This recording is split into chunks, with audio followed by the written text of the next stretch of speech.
Hello दगड़ियों, राधे राधे। आप लोग सब ठीक होंगे, मैं ठीक हूँ। मेरे चैनल में आप लोगों का स्वागत है। और आज हम जा रहे हैं भागवत में आप लोगों को,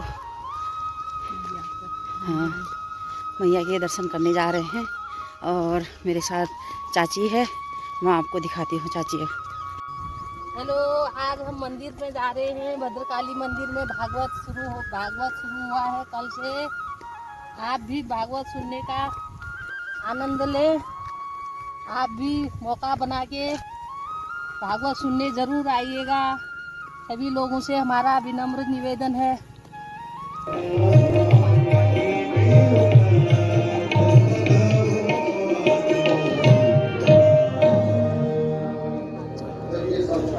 जय माँ भद्रकाली।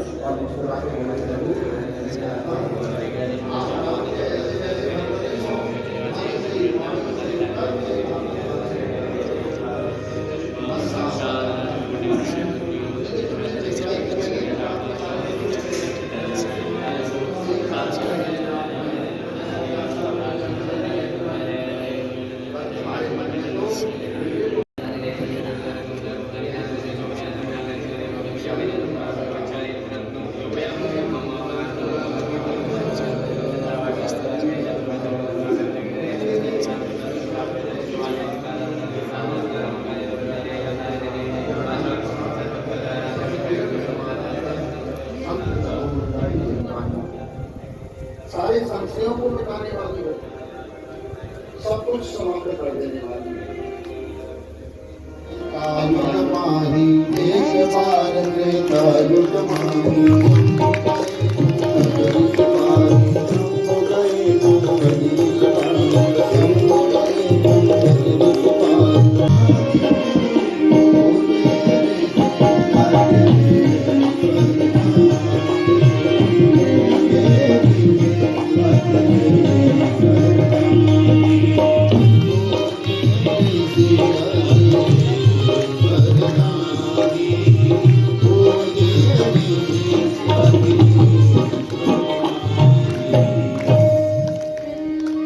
एक बार क्योंकि जब तक आप अपने धन के अभिमान से, ज्ञान के अभिमान से, पद के अभिमान से नीचे उतरोगे नहीं, तब तक कथा नहीं सुन पाओगे। कथा सुनने के लिए तो एक ही भाव चाहिए, भैया हम कुछ नहीं है, बस आप कृपा करें। जब तक ये दैन्य भाव नहीं आएगा, तब तक कथा जीवन में नहीं उतरती महाराज। आज भगवान भोलेनाथ इतने छोटे दीनहीन बनकर कथा सुनने गए हैं, तो बाबा ने लिख दिया कथा सुनने कौन गया? बोले कोई नहीं गया, शंभु गए। बस ये नहीं कहा देवों के देव महादेव गए। महादेव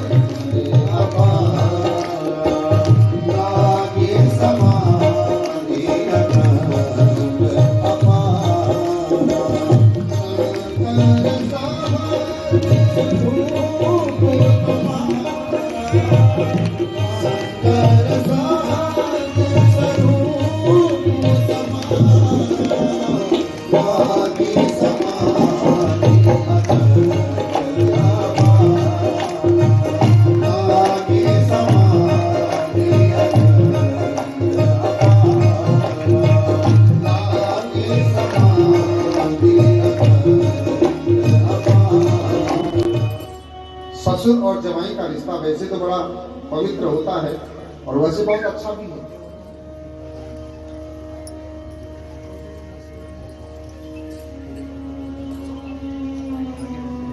लेकिन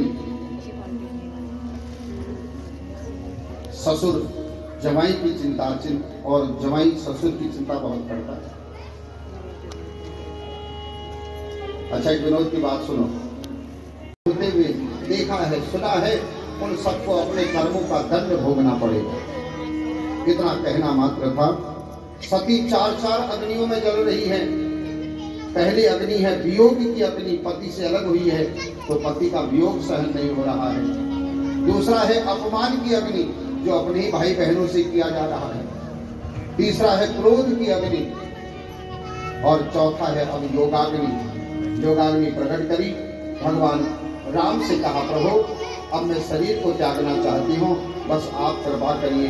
तुरंत ही मेरा जन्म हो और मैं पुनः फिर शिव को प्राप्त हो जाऊं, जितना कहना था। तुरंत ही सती ने देह को शांत कर दिया। सती मरत हर सरवन वादा, जन्म जन्म शिव पद अनुरागा, जन्म जन्म शिव पद अनुरागा। मरते मरते भी भगवान शिव के चरणों की सेवा मांगी।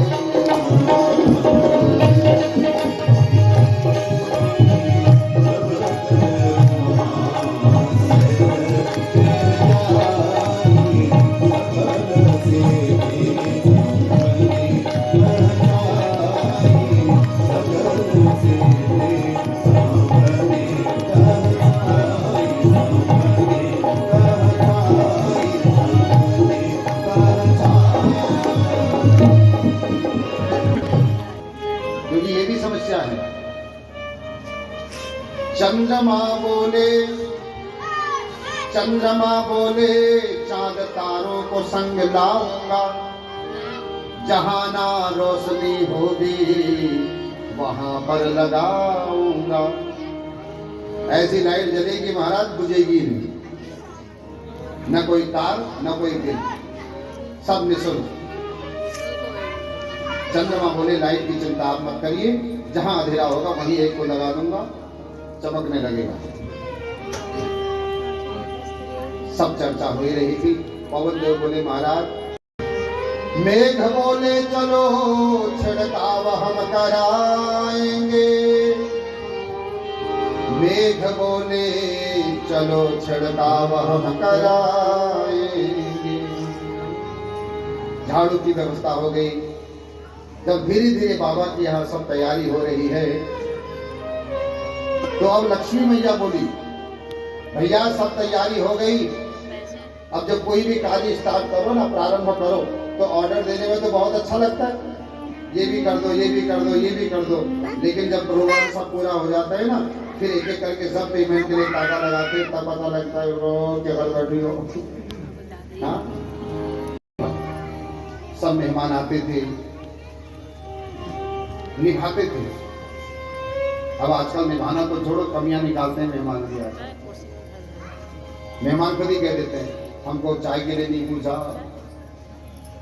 भाई तुम निभाने आए हो कि बिगाड़ने आए हो? अब बाबा बोले, भैया कोई नहीं सजाता तो एक काम करो, तुम ही सजा दो। तब भगवान के घर सजा रहे हैं भगवान को। अब आइए देखिए भगवान का कैसा श्रृंगार हो रहा है।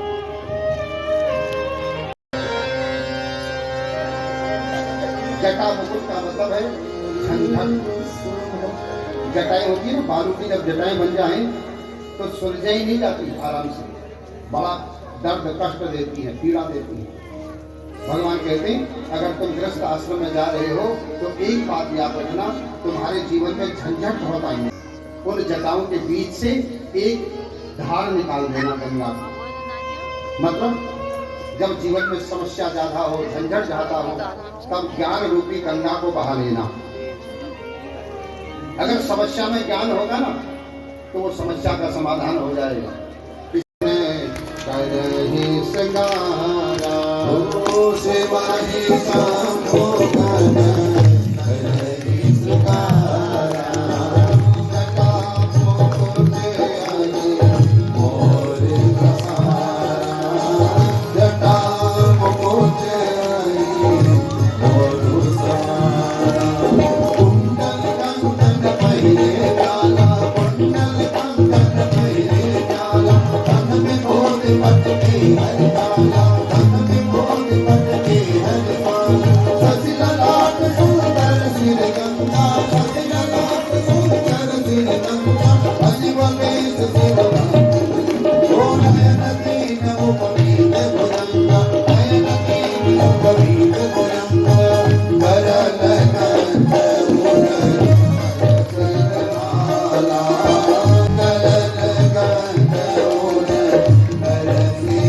होता है आंखों के आगे, वो जो झालर लटकता है ना आंखों के आगे, उसको बोलते हैं मोर। भगवान कहते हैं हमेशा याद रखना, अगर तुम कृष्ण में जा रहे हो, तुम्हारी आंखों के सामने हमेशा मौत खड़ी है। हमेशा याद रखो, तुम्हारी आंख सामने मौत खड़ी है। ये मौत तुम्हें कब कहाँ निकलेगी तुम्हें मालूम नहीं। इसलिए आंखों के सामने भगवान ने सर्प लेटा रखे हैं, सर्पों को लटकाया। सर्प का मतलब मौत, काल। इसलिए हमारे महात्मा कहते हैं दो बातन को याद रख, जो चाहसी कल्याण, एक मौत दूजे भगवान। एक मौत को दूसरा भगवान। मृत्यु कभी भी आ सकती है, किसी को भी आ सकती है, कहीं भी आ सकती है। याद रखो, ये मत समझना हम अमर हैं, हम रहेंगे हमेशा। तुम भले ही कृष्ण में जा रहे हो, लेकिन मौत तुम्हारी आंखों के सामने है, याद रखिए। भगवान ने गले में सर्प लटकाया है, इसका मतलब भी है काल तुम्हारे गले में फंदा बांध करके बैठा है। कब कहाँ किसका फंदा भाई थोड़ा सा कस जाए, कोई भरोसा नहीं। भगवान भस्म लगा रहे हैं, क्यों? मानो हमको शिक्षा दे रहे हैं। तुम क्रीम पाउडर लगा रहे हो, परफ्यूम लगा रहे हो, इत्र लगा रहे हो, लेकिन याद रखना तुम इसको कितना ही चमका लो, लेकिन एक दिन तुम्हारा ये शरीर राख ही बनेगा। मृत्यु का समय, मृत्यु का स्थान, तुम्हें कितनी संपत्ति मिलेगी और तुम्हें कितना सुख मिलेगा, धन मिलेगा, ये सब तुम्हारे गर्भ में निश्चित हो जाता है। जब व्यक्ति गर्भ में आता है ना, उसी समय ये निश्चित हो जाता है इसको कितना नाम मिलेगा, कितना धन मिलेगा, इसको संतान कैसी मिलेगी। वह खुद भी मोक्ष का पद का पति बनता है और दूसरों को भी पति बनाता है। एक बात कहूं, हमेशा याद रखिए एक बात को, कल्याण उसी का होता है जो भगवान का नाम लेता है। आपने एक भजन बहुत सुना होगा पहले,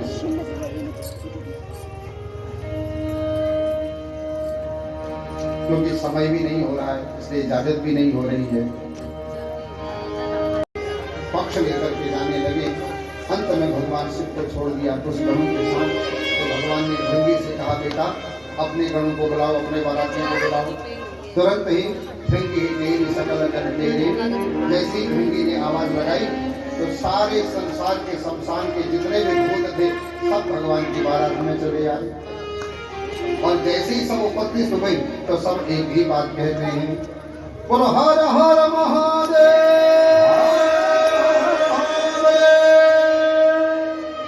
सब हर हर महादेव करके जैसे ही पधारे, देव पत्नियां देवता पीछे को मुड़कर देखते हैं, जैसा दूल्हा था वैसी बारात भी आ गई। कैसे बारात है, भाग गए वहां से। बच्चे घर जाते दरवाजा बंद कर लिए, हाँफने लगे। माँ बोली अरे क्या करते हो, शाम का समय दरवाजा खोल। तब तुरंत कहा माँ माँ दरवाजा बंद कर, दरवाजा बंद कर, अगर एक भी अंदर घुस गया तो हो गया अपना काम। अरे क्या हुआ? तब बच्चे कहते माँ वो आदमी बड़ा भाग्यशाली होगा जो भगवान शिव की बारात देख पाए। शुभ आरती सवारी, संग सुमंगल गावहि नारी, संग सुमंगल गावहि नारी, कंचन धारे सोहबर पानी। तो दूल्हा कितना सुंदर होगा। अब नारद जी समझ गए, आप पढ़ेंगे डंडे। नारद जी तो हो गए 9-11। मैना मैया अकेली खड़ी है। मैना मैया ने सोचा कहीं मेरे जवाई को मेरी नजर न लग जाए, तो मैना मैया नीचे मुंह करके खड़ी है। अब जैसे भगवान शिव सामने आकर के खड़े हुए तो तुरंत ही आरती उतारी पैरों की। तो मैना मैया ने जब आरती उतारी तो देखा घुटने तक कोई कपड़ा ही नहीं है। तो मैना मैया मनी मन सोचने लगी, लगता कोई नया फैशन लगा आ रहा होगा आजकल का दूल्हा ऐसा ही आ रहा होगा। तो थोड़ा ऊपर और आई तो देखा बागंबर अच्छा। तो जैसे ही हृदय पर आई, जैसे ही मुखमंडल की आरती उतारने लगी तो देखा नाग देवता देखती मैना मैया ने पानी का लोटा फेंका, हाथ से थाल भी गिराया और मैना मैया उल्टा दौड़ कर चली गई।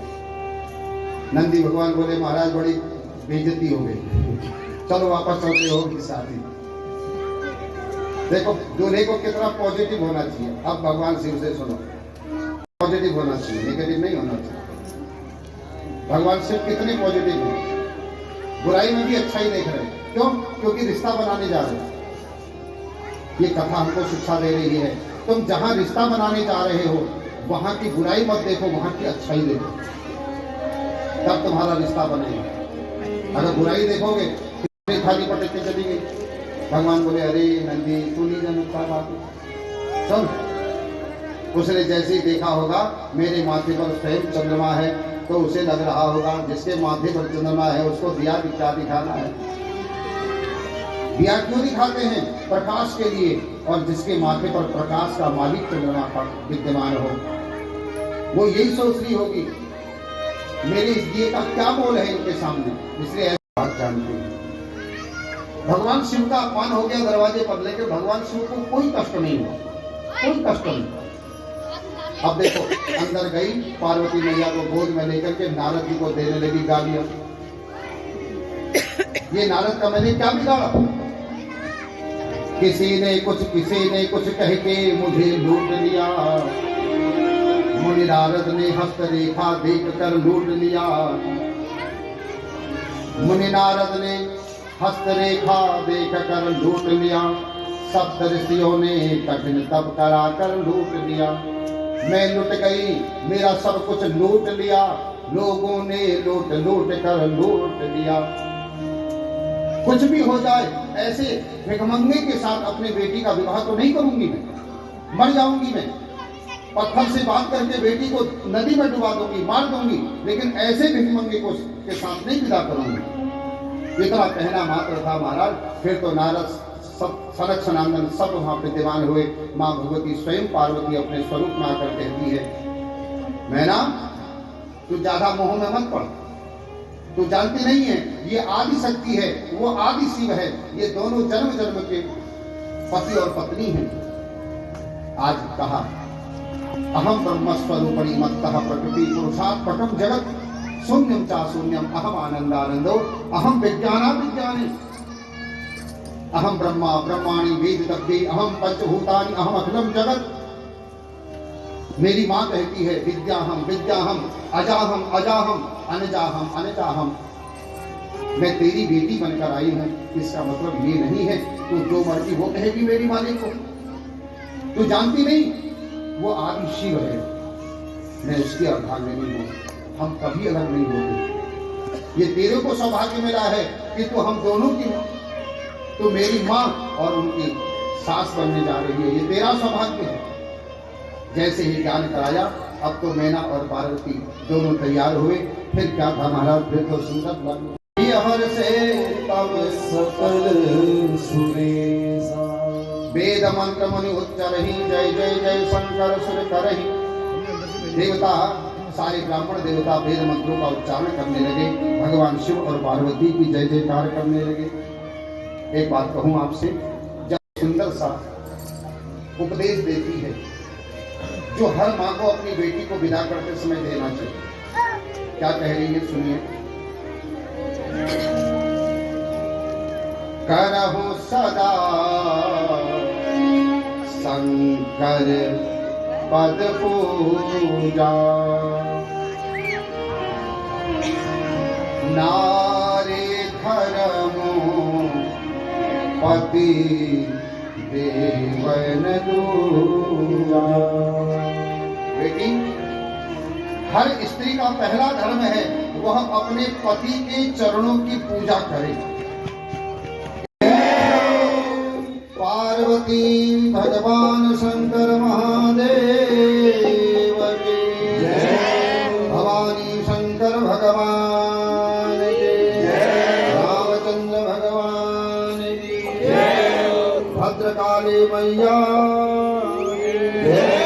नमः पार्वती पते हर हर महादेव शंभो ओम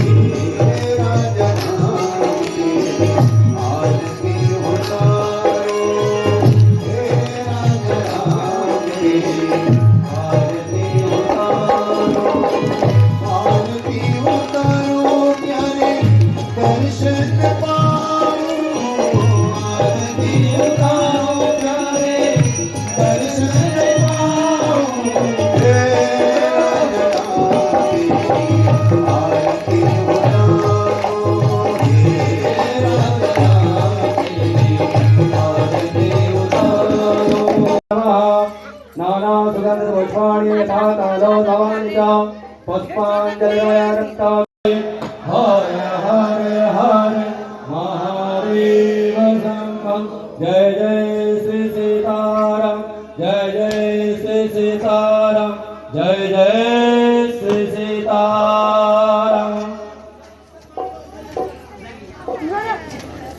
हाँ तो गड़ियों, भागवत अब समापन हो गया है। अब हम लोग घर को जा रहे हैं। आप लोगों को मेरी वीडियो, मेरा ब्लॉग अच्छा लगे तो इसको लाइक कीजिए, शेयर कीजिए, मेरे चैनल को सब्सक्राइब कीजिए। फिर मिलते हैं अगले ब्लॉग में। तब तक के लिए धन्यवाद।